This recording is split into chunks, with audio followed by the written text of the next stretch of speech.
I know something that you don't. What's that? Always guard your pepperonis. Remember when Regular Show had a movie? That was crazy. Let's talk about that. Now look guys, in my humble opinion, Cartoon Network had the best TV movies compared to their rivals, Nick and Disney. Sure, Nick had some theatrical releases, actually a lot of theatrical releases, wow. But no one did the TV movie better than Cartoon Network. Now after a while, they slowed down with these movies drastically, namely in the 2010s. I mean seriously, think about how many Cartoon Network movies you saw in the 2000s. Big Picture Show, Ben 10 Secret of the Omnitrix, Billy and Mandy's Big Boogie Adventure, the list goes on. But you can count how many came out in the 2010s on one hand. Sure, we had stuff like Fire Breather, Level Up, Johnny Bravo Goes to Bollywood, and Ben 10 Destroy All Aliens, but they're all strange exceptions in their own way, namely being co-productions and not being based off of a currently running Cartoon Network property. Also, Level Up was just really bad. For a while, the last big Cartoon Network TV movie we had was Ed, Edd n Eddy's Big Picture Show in 2009, which actually concluded the series. That movie was incredible and definitely deserves its own praise on a separate occasion, but it wasn't until 6 years later in 2015 that we finally got a new Cartoon Network movie based off of a currently running series, that series being Regular Show. In retrospect, it's kind of crazy that Regular Show got a movie over other shows like Adventure Time, or in the grand scheme of things, shows like Chowder, Flapjack, or even Gumball. Big oof on that last one. In fact, pretty much all of the big 2010 shows never got a TV movie, until Steven Universe the movie in 2019, and of course recently the We Bare Bears movie, which came out in 2020. This movie was also strangely overlooked. A lot of people who grew up with Cartoon Network and Regular Show, especially those who were most invested when the series first premiered, have no idea this movie existed and still don't to this day. I am a huge Regular Show fan, and until I watched it for this video, I had yet to see the entire thing, only bits and pieces. And as sad as it is, it's honestly not hard to figure out why. The movie released in 2015. 5 years into the show's run, so a bulk of viewers got comfortable with just catching the show in reruns while moving on to other things. Not like there was a big overarching story that kept people invested, until season 8 at least. And at this point, Cartoon Network's premiere schedule was shifting around a lot. New episodes on Thursdays, then Mondays, then at some point I think it was Thursdays again. It's definitely weird. Also, this movie released digitally and physically a substantial amount of time before premiering on TV, releasing on iTunes and other platforms on September 1st, 2015, and releasing on DVD on October 13th, 2015.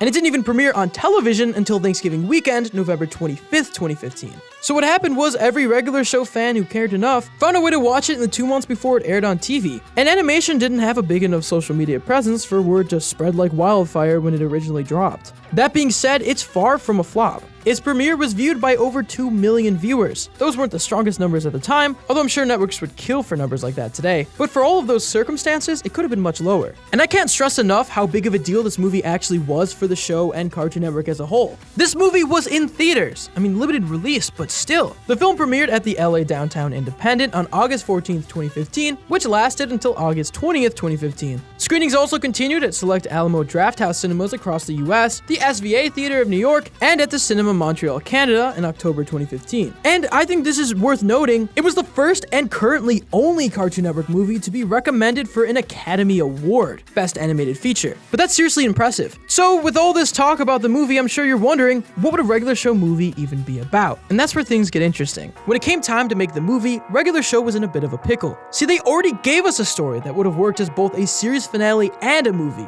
yet ultimately just serving as a 22-minute special and season 4 premiere, that being Exit 9B. This is important to touch on because honestly, it claimed a lot of concepts and ideas that would have been great for the movie. In summary, Exit 9B introduced Thomas, the park was destroyed and in danger of being transformed into a highway, there was elements of time travel with Mordecai and Rigby escaping the initial attack on the park and going 2 months into the future, there was an amnesia storyline as the park gang had their memories wiped and assigned new jobs, Muscle Man was a professor, I'd like to see an entire movie about that honestly. The cherry on top is that the villain of the episode was revealed to be Garrett Bobby Ferguson Jr., son of Garrett Bobby Ferguson. If you don't remember, Garrett Bobby Ferguson was the giant floating head that Mordecai and Rigby defeated in an arcade battle back in season 1. He's liberally based off of a real person who was the champion of Donkey Kong. There might have been a lawsuit, I don't know. But things get real when he gets summoned from beyond the grave, along with practically every antagonist in the series up until that point. But then it gets even crazier, with Skip summoning a bulk of their god-tier allies.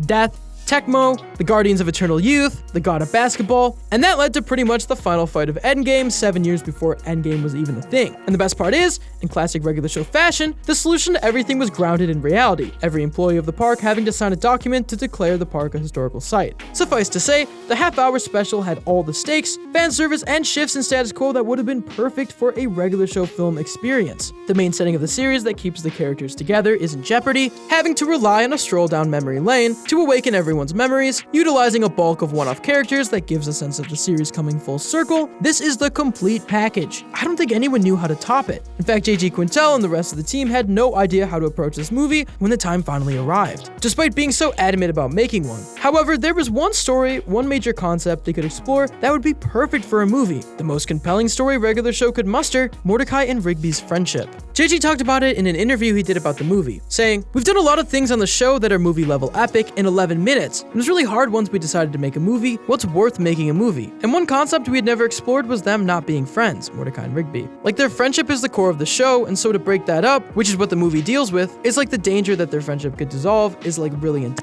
We have methods for coming up with stuff. I mean, in our writer's room, we play a game. It's like a title game, where you put a title to an episode, everybody puts a couple into a hat, and then you draw the title out, and for 2 minutes type an episode, and then another one, another one, another one. Then in an hour you have like 150 episode ideas, which are all bad. But you find some gems in there, and you talk about those gems, and be like, oh, this could definitely be an episode with Mordecai and Rigby, or this could be a Skips episode. And we keep playing the game and finding those episodes that make us excited. We definitely have to throw away a lot more now, because it's like, nah, we already did that. We already did that episode. So it's harder the longer we go, but I don't think we'll ever run out of ideas. So what idea did they settle on? Well, regular show the movie is focused on Mordecai and Rigby's relationship being put to the test in a time travel story. Taking place between seasons 6 and 7, it sets the stage for the following season's Rigby-centric arc. In a super sci-fi future, Mr. Ross, Mordecai and Rigby's high school science teacher and coach, has conquered the universe with his time NATO. The time NATO itself actually appeared in a previous episode, A Skips in Time. Although the park gang leads a rebellion against Ross, in which we see the future park gang get killed off one by one, future Mordecai stands by his side after learning of something terrible Rigby did in the past. The mission quickly escalating into a shootout between future Mordecai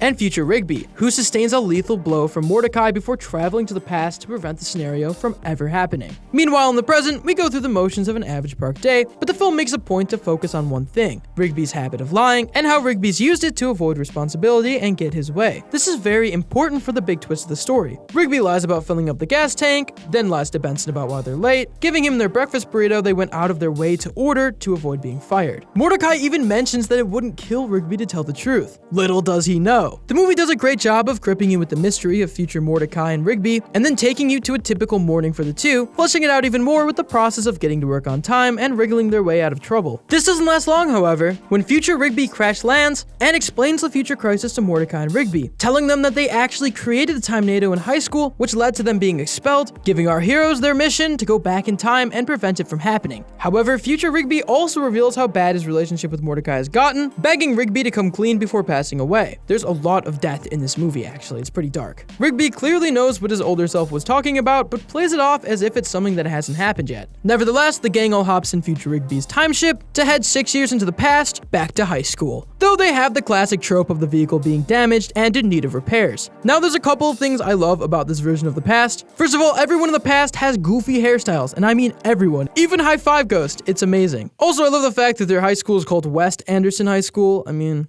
pretty close to a famous director's name. Maybe that was a reference. We see what Mordecai and Rigby were like in high school. Rigby had bleached hair, and they were mostly bullied. In fact, Rigby specifically was bullied by the volleyball team, whereas Mordecai doesn't seem to be cool with them, just fortunate enough to not be as hated as Rigby to be severely bullied like this. Seriously, they're very violent for volleyball players. Meanwhile, Benson and Pops try to do the old blend in with disguises trick, but end up facing jock wrath in the end. Benson literally gets served like a volleyball. It's hard to watch. Also, I'm not sure how deliberate this is, but the rival high school, and the name they repeat a lot, is called Riverdale, which I'm sure is less of a reference to the CW drama and more to the classic Archie cartoon, but they say it a lot of times. You think it would get old, but it somehow kind of works. Definitely catches you off guard the last time it happens. He's dead to me. He runs a competing pizzeria in Riverdale. That piece of trash stole my sauce recipe. I just love the idea of regular show canonically taking place in the same universe as Archie. Or even better, Riverdale itself. Either or is a win in my opinion. In case you haven't noticed, I'm weird. I'm a weirdo. I don't fit in, and I don't want to fit in. Mordecai and Rigby find their past selves at an arcade, and this is a nice scene. The dialogue references Mordecai and the Rigbys with a "I wouldn't want to ruin the surprise" callback. That's another great thing about this movie, it's packed with callbacks and references to the show that any longtime viewer would recognize. Mordecai and Rigby need their past selves to access a science lab to destroy Rigby's extra credit assignment that he got after causing hijinks at a volleyball game. The extra credit assignment being Mr. Ross's time machine, which Ross desires in order to go back and win the state championship that Rigby made him lose, on top of exacting revenge. Substituting the machine with a harmless smaller object, they destroy the real time machine and assume they saved the world. But Rigby's big secret still comes into play. While this is all happening, the film provides a dose of action with a clash between Muscle Man and his past self, who steals the time machine in hopes of dumping it into the crash pit. This fight scene leads to one of the funniest slapstick gags in the entire series, Muscle Man slapping his younger self's pecs, which hit him in the face. I could loop this and watch this for hours. This is art. While they're finishing up the ship's repairs, ruptures in space-time begin popping up near Rigby, tipping him off that their work isn't done quite yet. But that means his most shameful secret has to come to light to truly prevent the Time Nado's existence. The secret in question? Oh boy. We all know Rigby hasn't been the greatest best friend to Mordecai throughout the series, but what's revealed in the movie truly takes the cake, bringing Rigby's habit of lying to a brand new level. Mordecai and Rigby both wanted to attend college university as their next big step after high school. It's the college that accepts everyone, but Rigby arrives home to find a rejection letter, and his parents try to be supportive, but in terms of mental health and confidence, they completely miss the mark. Classic parents. That joke's gonna kill on the internet. Everyone's gonna laugh at that joke. Rushing to Mordecai's place to figure out if he was also rejected, Rigby opens Mordecai's letter to find Mordecai has been accepted. Nice detail with Rigby having a typical envelope while Mordecai got a full package. That's true to the reality of college, but I digress. Rigby reacts by forging a rejection letter right there in Mordecai's driveway, with a typewriter that kind of came from nowhere. To rub salt on the wound, Rigby also claims Mordecai's acceptance letter is his acceptance letter. Let that sink in. The reason why Mordecai is in this position that he's in, a dead-end park job, constantly being berated by Benson, clowned on by Muscle Man, and constantly disappointing Skips and Pops, is all because of Rigby's sabotage. Oof, man, that is tough. Their entire friendship is built on a lie. Past Mordecai reacts to Rigby's deception by deciding to have him and Rigby go back to the school and finish the time machine, with the second one planted by Ross. The gang catches wind of this thanks to Rigby and rushes to the high school, only to be halted by Ross and future Mordecai, allowing past Mordecai and Rigby to slip up and create the Time Nado. However, Rigby's not off the hook, as Ross forces Rigby to confess about what really happened at college university, topping it off with Rigby reading his very brutal acceptance letter out loud, which honestly is the best part of the film. Even JG thinks so. Mostly because it's a real tender moment that really displays their dynamic. Rigby is kind of a screw-up where Mordecai has more potential. Him reading the letter out loud literally is him admitting all of his faults to the one person he relies on most, Mordecai. And this is a brutal letter too. College University does not mess around. Ross, because he's an absolute nutjob, tries taking out present Mordecai, but future Mordecai has a moment of redemption and sacrifices himself, taking the hit. Man, this movie is brutal. Mordecai is initially furious with Rigby, as anyone would be and should be. Rigby runs off, but future Mordecai lends him his own time-traveling spaceship, and in his dying breath, encourages Mordecai to make amends with Rigby, claiming that he climbed the corporate ladder, and the only thing he regrets is not spending more time with his friend. And just like that, another one bites the dust. Heading into the final act, the park gang gets a message from the future resistance, gearing up for a final battle to stop Ross and the Time Nado in the future. Time travel, baby. Can't beat it. Also, this is really dark, but Rigby has a botched suicide attempt, which is kind of overlooked, like a lot. Rigby tries flying into the sun, but instead ends up having a conversation with Father Time, surprise cameo. Remember him? It's the clocks, it was cool. He was first introduced when Mordecai mistakenly killed Rigby, after Rigby asked Margaret out in spite of Mordecai, and Mordecai tried changing all the clocks in the house so Rigby could miss it. Man, this friendship's low points are really low. Well, anyways, whereas Mordecai had the meaningful conversation there, this time Rigby has the conversation with Father Time. Also, Father Time might be dying because of the Time Nado, which just proves how much death is in this movie. Also, I want to point out the 421 reference on the clock is still intact.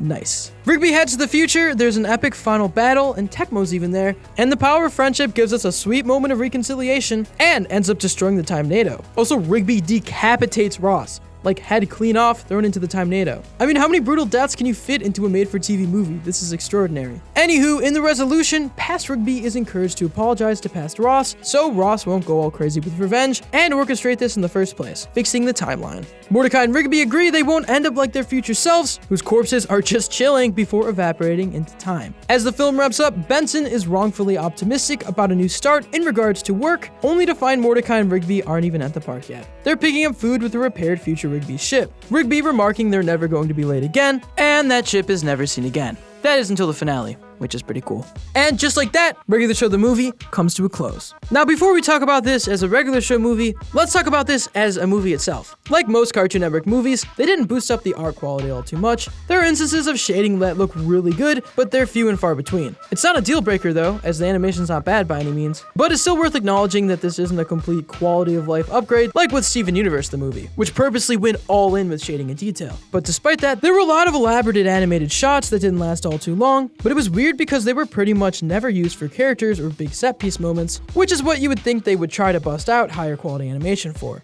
The music itself was really good, both in score and licensed music. You can tell this was an aspect that they really wanted to feel as movie as possible. Basically, it didn't really look like a Regular Show movie, but it felt like one. Despite being Regular Show the movie, the fan service was surprisingly minimal and subtle. There were only 2 big character reprises, Father Time and Tecmo, probably because again, other episodes had movie tier moments and stories, so they had to avoid being a one-trick pony. Most callbacks are when Rigby sees his friendship with Mordecai and the evolution of it, but we don't get too much other than that. But here's why the movie works, and is even bigger than the Exit 2B special. It focuses on the relationship of Mordecai and Rigby, which is not overtly but truly what the show is built around. Regular Show is about Mordecai and Rigby's friendship in this weird park with all these weird things happening, and a lot of the show's conflicts came from the fact that that friendship wasn't perfect. And that's exactly what this film really broke down and explored. We also got to see Mordecai and Rigby's past, which is always great, and we got to know exactly how they ended up at the park. Those feel like really big movie moments. And after the events of this film, their friendship was even stronger than before. Mordecai and Rigby's friendship is Regular Show, which is why this works as Regular Show the movie.